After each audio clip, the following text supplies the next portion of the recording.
Nihilism is a philosophical view that rejects the existence of any inherent or objective meaning, purpose, value, or truth in life and the universe. At its core, it rests on three central claims. First, there is no existential or cosmic meaning. No grand purpose has been assigned to human life by the universe, by God, or by nature itself. Life simply exists without a pre-written mission or ultimate goal. Second, moral values are not objective facts about reality.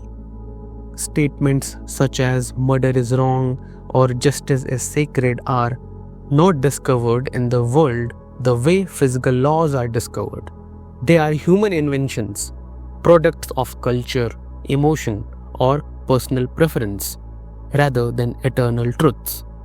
Third, all traditional sources of authority, whether religion, tradition, ideology, or even reason, in its most ambitious forms, ultimately stand on foundations that cannot be absolutely and finally justified.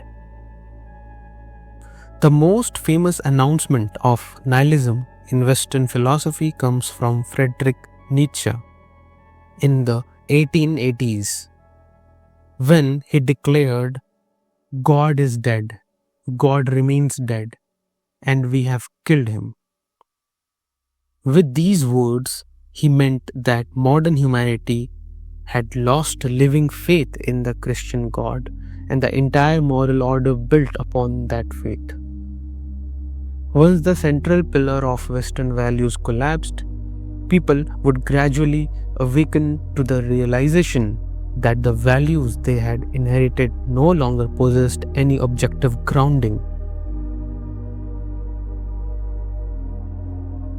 The consequence, Nietzsche warned, would be the arrival of nihilism, the sobering recognition that the highest values had devalued themselves.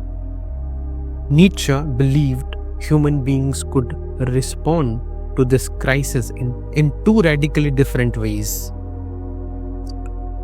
Passive nihilism is marked by despair, apathy, and a weakening of the will to live.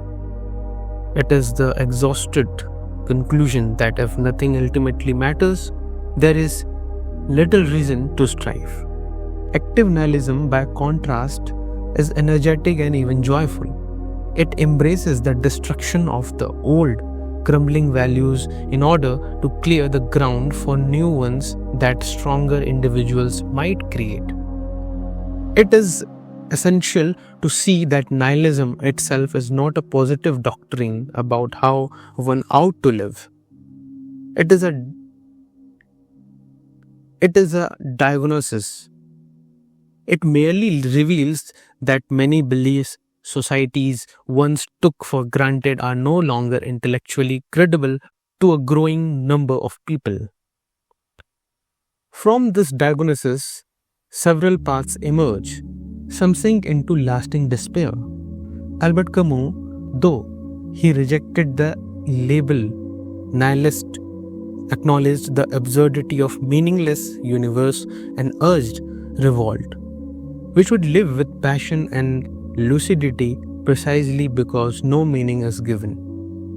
Jean-Paul Sartre and the existentialists argued that since no essence or purpose precedes us, we are condemned to freedom and must forge our own identity and values through our choices and actions.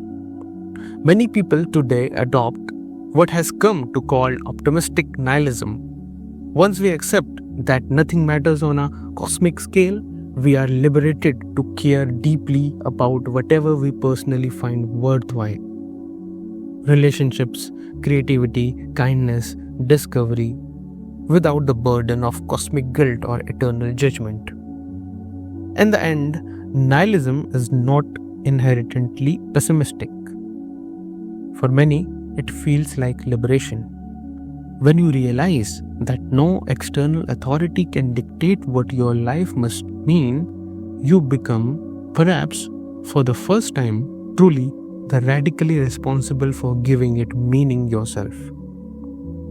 That is the heart of nihilism, the death of imposed meaning, and for those strong enough to bear it, the birth of meaning that is freely created.